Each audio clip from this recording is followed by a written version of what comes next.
오늘 함께 하는 말씀은 사무엘상 22장 1절부터 2절 그리고 22절부터 23절 말씀입니다.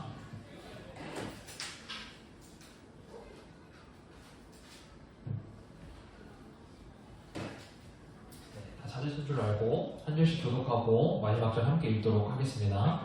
그러므로 다윗이 그곳을 떠나 아둘람굴로 도망하매 그의 형제와 아버지의 온 집이 듣고 그리로 내려가서 그에게 이르렀고 저와 미친 모든 자와 마음이 원통한 자가 다 그에게로 모였고 그는 그들의 우두머리가 되었는데 그와 함께 한 자가 400명 가량이었더라. 다윗이 아비아달에게 이르되 그날에 에돔 사람 도액이 거기 있기로 그가 반드시 사울에게 말할 줄 내가 알았노라. 내 아버지 집에 모든 사람 죽은 것이 나의 탓이로다. 함께 읽습니다. 두려워하지 말고 내게 있으라. 내 생명을 찾는 자가 내 생명도 찾는 자니 내가 나와 함께 있으면 안전하리라 하니라. 아멘.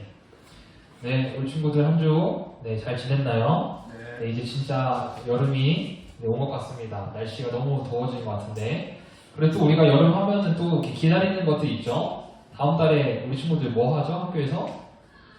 여름방학. 여름방학. 이제 대면 수업 해가지고 그래도 조금 방학이 길어졌다고 다시 들었는데 한 달 정도로. 네, 여름에 또 가족 휴가도 가고 또 전교인 수련회도 있고 네, 또 기대하면서 함께 또 기다리면 좋을 것 같습니다. 우리는 저번 주에 다윗의 진가에 대해서 배웠었죠. 네, 그래서 다윗이 그 자신이 알게 된 가치를 잃어버리지 않고 끊임없이 연습해서 결국에는 자신의 진가를 발휘하게 되었다. 이렇게 말씀을 나누었습니다. 어떻게 한 주간 좀 하나님과 늘 같이 있었던 그 가치를 조금 안 사람답게 살았던 것 같나요? 네, 하나님께서는 한 주 동안 우리 친구들과 우리 선생님들과 함께 계셨습니다. 그리고 앞으로도 함께 계실 것입니다. 그래서 우리 선생님들과 친구들의 삶 가운데서 진가가 발휘될 수 있도록 늘 그 가치를 붙잡는 삶을 살기를 주님의 이름으로 축복합니다. 오늘 하나님께서 우리에게 귀한 말씀 허락하실 것을 기대하면서 함께 말씀 속으로 들어가 보도록 하겠습니다. 자, 먼저 오늘 설교 제목을 같이 한번 볼까요? 오늘 설교 제목은 기다림의 미학입니다. 기다림의 미학이라는 말 들어본 적 있나요? 우리 친구들? 기다림이라는 뜻은 당연히 잘 알고 있을 거고 미학이라는 뜻이 뭘까요? 미학. 여기 사전적 정의가 있는데 사실 뭔 말인지 잘 모르겠죠. 그래서 이걸 다 그냥 지우고 미학을 한마디로 한 문장 표현하면 이겁니다. 아름다운 학문이에요. 아름다운 학문. 문자적으로 그냥 해석하면은 아름다운 학문입니다. 미학이 아름다운 학문이라면 기다림의 미학은 그것도 뭐라는 거예요? 기다림이 아름다운 학문이라는 거예요. 근데 뭔가 좀 이상하지 않나요? 기다림이 어떻게 아름다웠다고 표현이 될 수 있죠? 기다림은 사실 우리로 하여금 좀 지치게도 하고 힘들게도 하고 때로는 답답하게도 만드는데 어떻게 이 기다림이 아름다운 학문, 아름답다고 표현할 수 있을까요? 오늘 본문을 통해서 같이 한번 확인해 보도록 하겠습니다. 오늘 본문을 보기 전에 전사님이 사무엘상 22장 전체적인 내용을 좀 간단하게 이야기하고 넘어가려고 합니다. 저번 주에 계속 큐티한 친구들은 알겠지만 다윗은 지금 계속 도망을 다니고 있는 중이에요. 그래서 심지어 다윗은 이웃나라에 가서 자신이 다윗인 것이 발각되지 않기 위해서 미친 척, 파우 연기까지 하면서까지 그렇게 사울을 피해 도망 다니고 있습니다. 그리고 그렇게 도망 다니던 다윗은 아둘람 굴이라는 동굴에까지 오게 되는데요. 그곳에서 도망자 신세였던 다윗에게 무려 400명의 사람이 찾아옵니다. 이런 도망자 신세였던 다윗에게 많은 사람들이 찾아오니까 사울이 약간 조금 초조하고 뭔가 좀 이렇게 조바심이 났나 봐요. 그래서 자신의 신하들을 모아두고 이렇게 얘기해요.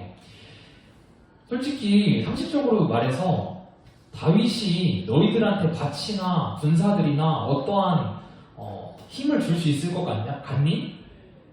왕인 내가 너희들에게 밭이나 그런 군사들을 줄 수 있지 않겠어? 그런데 왜 너희들은 아무도 나에게 다윗에 대해서 알려주는 사람이 없는 거야? 왜 아무도 나에게 다윗에 대해서 고발하는 사람이 없는 거야? 라고 사울이 그렇게 신하들에게 얘기를 한 거예요. 그러자 사울의 신하 중 한 명이 도액이라는 사람이 있었는데 이 도액이라는 사람이 사울에게 다윗의 모든 것을 다 고발합니다. 다윗이 사실은 아히멜렉이라는 사람의 집에 가서 음식도 지원받고 무기도 지원받았습니다. 그렇게 고발을 한 거예요. 그 사울이 아히멜렉이라는 사람의 집에 찾아갑니다. 그러면서 아히멜렉에게 물어봐요. 너가 다윗을 도와줬다고 들었는데 왜 도와줬어? 다윗을 왜 도와줬어라고 물어봅니다. 그러자 아히멜렉이라는 사람이 오히려 사울 왕에게 반문을 해요. 왕이시여, 다윗이 어떤 죽을 죄를 지었길래 이렇게까지 다윗을 죽이려고 하시니까 왕에게 이렇게 직언을 할 수 있는 용기가 참 대단한 것 같아요.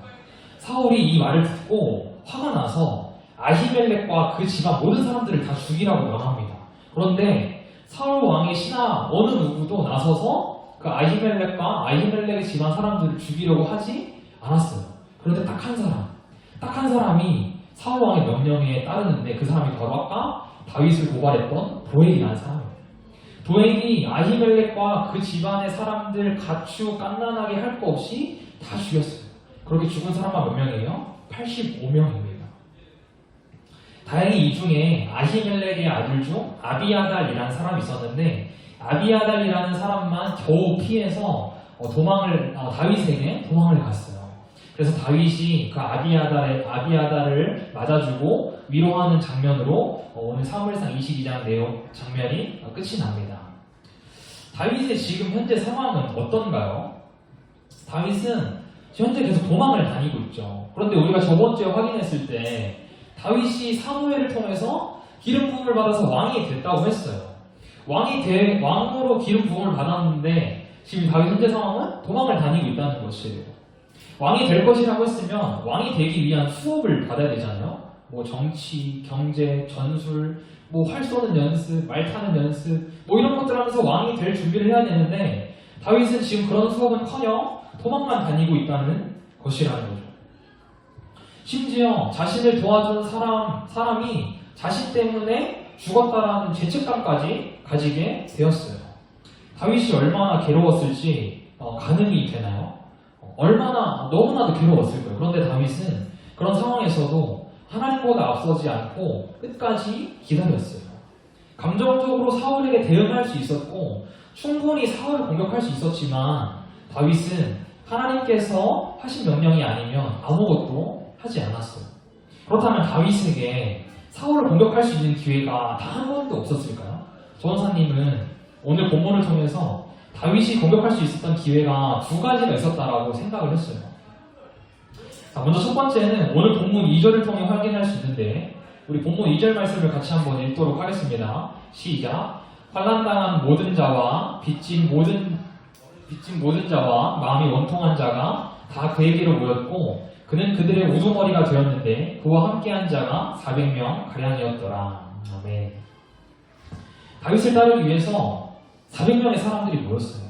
이것이 다윗이 공격할 수 있었던 첫 번째 기회였어요. 왜 첫 번째 기회였냐면 사실 400명의 사람이면 우리 군대에 갔다 온 선생님들 아시겠지만 웬만한 부대의 끝 이상의 전력입니다.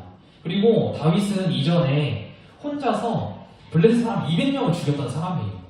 그러면 상식적으로 이렇게 강한 군에게 400명의 사람이 모였는데 사울을 공격할 수 있었을까요? 없었을까요? 충분히 공격할 수 있었죠. 그러나 다윗은 선지자의 말에 따라서 유다 땅으로 이동합니다. 사울을 공격하러 가지 않고 선지자의 말에 따라서 유다 땅으로 이동을 해요. 이 당시 선지자의 말은 하나님의 말씀과 동일하다고 했었어요. 그러니까 다윗은 자신의 생각과 판단에 따라서 움직인 것이 아니라 하나님의 인도하심에 따라서 하나님의 명령에 따라서 그렇게 움직였던 삶을 살았습니다. 그렇다면 두 번째 기회는 언제였을까요? 두 번째 기회는 22절, 23절에 나오는데 이것도 같이 한번 읽어보도록 하겠습니다. 시작. 다윗이 아비아달에게 이르되 그날에 에돔 사람 도액이 거기 있기로 그가 반드시 사울에게 말할 줄 내가 알았노라. 내 아버지 집의 모든 사람 죽은 것이 나의 탓이로다. 두려워하지 말고 내게 있으라. 내 생명을 찾는 자가 내 생명도 찾는 자니 내가 나와 함께 있으면 안전하리라 하니라. 아멘. 자신을 도와준 아히멜렉과 그의 집안 사람들이 죽었던 것이 다윗이 공격할 수 있었던 두 번째 기회였어요. 왜 그랬냐면 상식적으로 나를 도와준 사람이 나 때문에 죽었다는데 나에게는 군사도 있었고 아히멜렉에게 무기도 지원을 받았었어요. 그렇다면 내가 충분히 복수할 수 있다라는 생각을 가지고 있었겠죠. 나 복수할 수 있겠는데? 이 정도 전력이면 사울 공격할 수 있겠는데? 라고 생각할 수 있었다는 것이. 그리고 전도사님이었어도 당장에 사울에게 가서 복수를 하고 싶었을 것이에요. 자신 때문에 무고한 사람이 죽었기 때문에, 심지어 자신을 도와준 사람이 죽었기 때문에 충분히 복수할 수 있었고 공격할 수 있었다는 것이죠. 그런데 하나님의 명령이 아닌 일은 다윗이 절대 하지 않았어요. 사실 기다린다는 것은 하나님보다 앞서지 않는 것을 의미합니다. 때로는 내 스스로 판단해도 충분할 것 같아요. 내 힘으로도 충분히 할 수 있을 것 같아요. 내가 하나님보다 앞서가서 이것을 미리 해놓으면 하나님 기뻐하지 않으실까 생각하기도 합니다. 하지만 이 모든 것이 뭐라고요? 하나님보다 앞서가는 것이라는 거예요. 하나님이 성경 말씀을 통해 우리에게 깨닫게 하실 때까지, 하나님께서 직접 우리의 삶을 인도하실 때까지 우리는 기다려야 한다는 것이에요. 다윗은 기다림의 미학을 정확히 알고 있었어요. 비록 지금 상황은 너무 힘들고 괴롭지만 기다림을 통해 내가 실수하지 않고 죄를 범하지 않고 하나님이 가장 최선의 길로 인도하실 것이라는 것을 알았어요. 그래서 우리는 성경을 통해 어떤 기다림의 미학을 깨달을 수 있냐면, 배울 수 있냐면, 하나님보다 앞서지 않고 말씀 앞에서 하나님의 인도하심을 기다리는 것이 우리가 성경에서 배워야 하는 기다림의 미학이라는 것입니다. 그런데 이것이 쉽나요? 너무 어려운 것 같아요. 사실 전도사님도 가장 못하는 것이 기다리는 것이에요.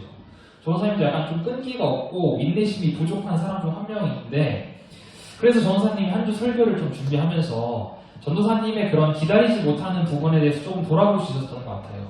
그러면서 전도사님이 하나님 앞에서 기다릴 수 있는 방법을 한 가지 깨달을 수 있었는데, 그것이 무엇이냐면, 그것은 바로 내 삶에 하나님이 계셔야 함을 인정하는 것입니다. 하나님이 내 삶에 왜 필요한 분인지 인정하지 않는다면, 하나님이 내 삶에 왜 필요한 분인지 내가 모른다면 말씀 앞에서 잠잠히 기다릴 수 있을까요? 절대 못 기다린다고 생각해요. 하나님을 인정하지 않는데 어떻게 하나님 말씀 앞에서 우리가 기다릴 수 있을까요? 절대 기다릴 수 없습니다. 하나님께서 내 삶에 개입하셔서 인도하지 않으시면 내가 하는 선택은 후회만 남을 뿐이고, 내가 너무나도 쉽게 죄를 범할 수 있다는 것을 늘 인지하고 기억해야 합니다. 매 순간 나의 삶에서 하게 되는 선택의 기로 앞에서 실수하고 싶지 않은가요? 죄를 범하고 싶지 않은가요? 말씀 앞에 기다리면서 기도하시기 바랍니다. 이것이 유일한 방법입니다. 선택이라는 책이 있어요, 친구들. 선택이라는 책이 있는데, 그 책에 의하면 사람은 하루에 평균 약 150번의 선택을 한다고 합니다. 정말 사소한 것부터 중요한 것까지 많은 선택을 하겠죠. 사실 우리가 150번의 선택을 다 성공하고 다 만족한다면 정말 너무나 좋고 행복하겠죠. 그런데 우리는 그렇지 못한 것이 현실입니다. 내가 점심 메뉴를 선택했는데 후회할 때도 있지 않나요? 이거 먹을 걸.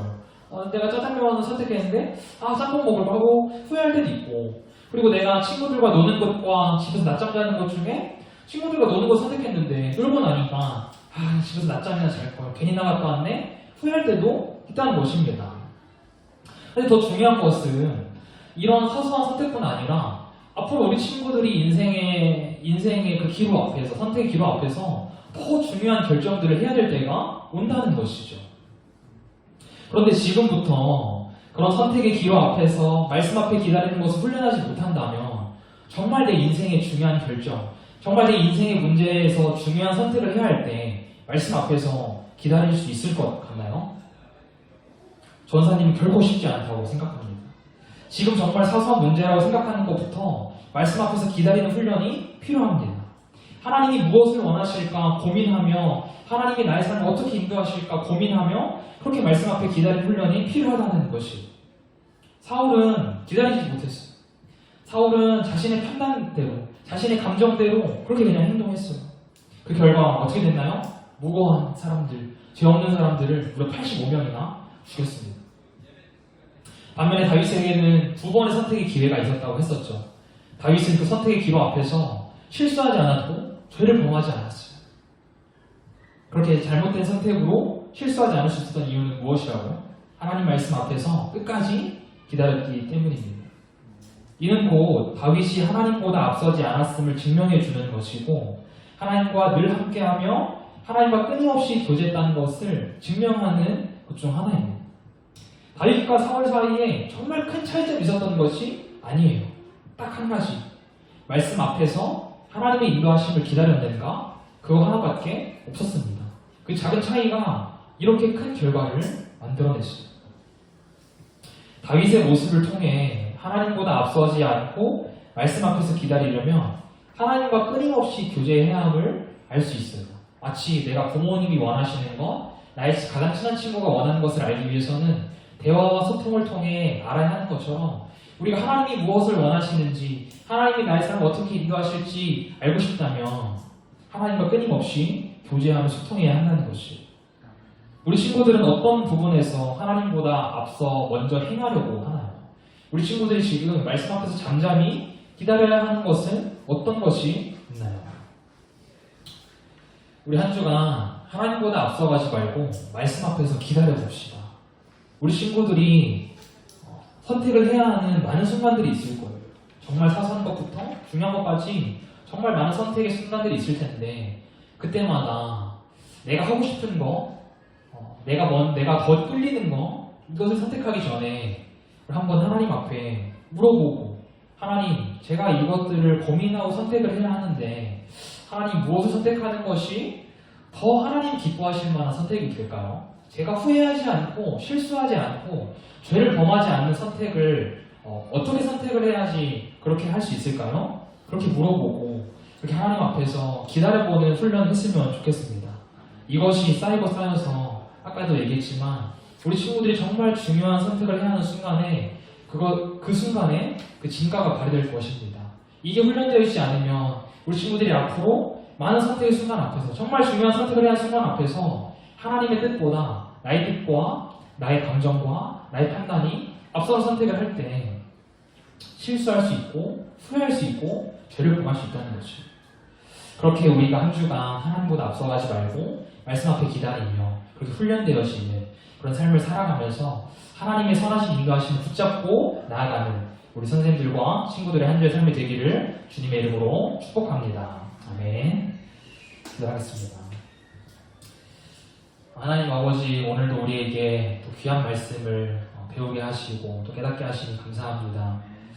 하나님 아버지, 다윗은 두 번의 선택의 기회가 있었지만 두 번 다 하나님의 인도하심을 신뢰했고 두 번 다 말씀 앞에 기다리면서 그렇게 실수하지 않았고 죄를 범하지 않았습니다. 하나님 아버지, 우리 또한 하루의 삶을 살아갈 때 수많은 선택의 기로 앞에 놓여 있는데 그때마다 하나님의 뜻을 구하며 말씀 앞에 기다리는 훈련을 통해 하나님이 인도하시는 대로 순종하며 따라가는 우리의 삶이 되기를 소망합니다. 그래서 그 순간순간마다 하나님이 기뻐하시는 선택을 할 수 있도록 우리에게 지혜를 주시고 또 눈과 귀를 열어 주시옵소서. 함께 하실 주님을 기대하며 모든 말씀 예수님의 이름으로 기도합니다.